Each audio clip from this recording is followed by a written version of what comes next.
अस्सलाम वालेकुम। आज के बायोलॉजी के हमारे 3 क्वेश्चन।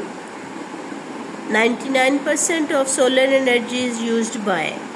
ए में है हमारे पास बाय प्लांट्स, बी में to develop new ecosystem, C में बाय ऑर्गेनिजम्स, डी में to evaporate water and reflect back it to atmosphere.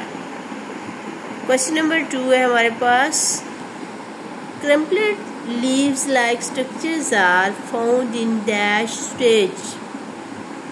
ए है हमारे पास क्रस्टस, बी है फॉलिएज, सी है मोस और डी हमारे पास है हर्बेशियस स्टेज।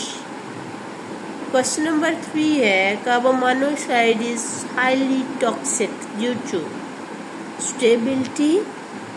बी में है C and O bond, carbon and oxygen bonds की वजह है, सी है कलर एंड डी है स्मेल। तो चलें आप इनके बारे में सोचें कि कौन से आंसर्स हो सकते हैं। मैंने आपके लिए की तैयार की हुई है ताकि आप देख सकें कि आप कहाँ तक ठीक थे। अपनी तैयारी जो है उसको अच्छी और ऑर्गेनाइज मैनर में करें और रेगुलरिटी अपनाएं। परेशान नहीं होना, टाइम मैनेजमेंट को देखना है। इंशाल्लाह ताला अल्लाह ताला आसानियाँ पैदा करेगा।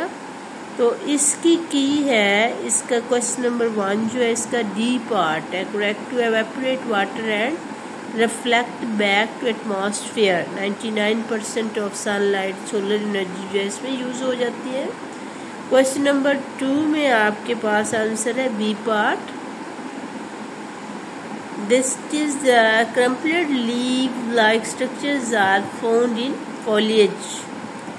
और क्वेश्चन नंबर 3 जो है इसका हमारे पास ए पार्ट है, carbon monoxide is highly toxic due to its stability.